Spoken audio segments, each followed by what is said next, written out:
Hello, I am J-Dog John Karshboom. I'm out here with Mr. Dave. How are you today, Mr. Dave? Doing good. Doing good. Short, sweet. He's doing good.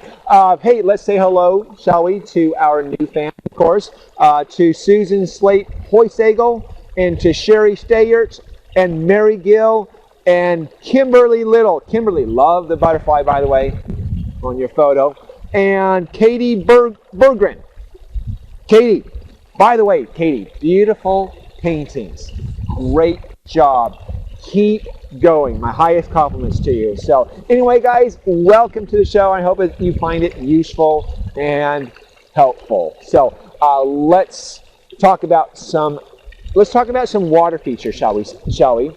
Visit some water features. And with the sun coming up, with the sun coming out, should I say, in the summer months, what we're going to see is some algae buildup in our water features. We're going to start seeing some green.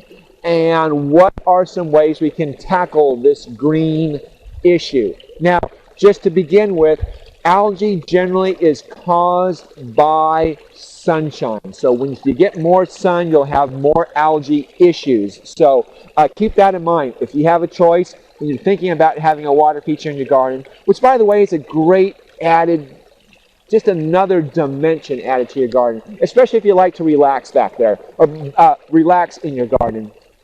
And you get the sound of running water. But if you have a choice between sun or shade, definitely put in the shade. You'll still have a little bit of an algae issue, but much, much to the lesser degree.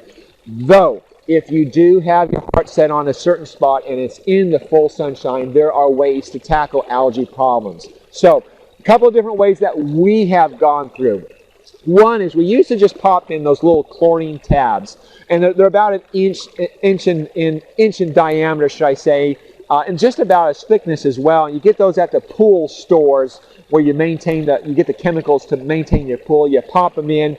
Pump manufacturers tend not to like the chlorine. I guess it wears out the ink on your pump eventually. Also leaves a little bit of a white stain on your fountain as well. So and then that added chlorine smell. Now you can taper it down or add. Or just add enough so you don't get that smell as well. But if you add too much, boom, you smell like a swimming pool. So some folks are sensitive to that. Now, so we've then went to the bromine tablets. And the bromine tablets, same section of the store, by the way. And it's those little tabs that you add to your hot tub. So not the nice thing about that, it doesn't have that smell. Another thing just to watch, maybe sometimes cut that tablet in half to control algae. Now, what we've jumped to now is to Fountech or Protect. Protect is an additive we add so that if you get that mineral buildup on your concrete, on your statuary, you can add some drops and get rid of that. So some of that scaly mineral deposit. But for algae, you want to use Fountech.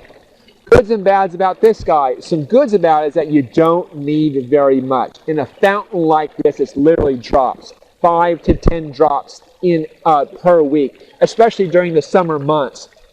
Now, what to do about this currently right now, what I generally do, what we do here is we give it a good washing to begin with. And then start with fresh water, add those few drops that you need, just the amount. Nice thing on Fountech is they made a little chart. How many gallons you have, it determines how many drops you need. And then go from there. That way you use less of that chemical. So anyway, that is the show for the day. I hope you found it helpful. If you didn't, here is your quote for the day.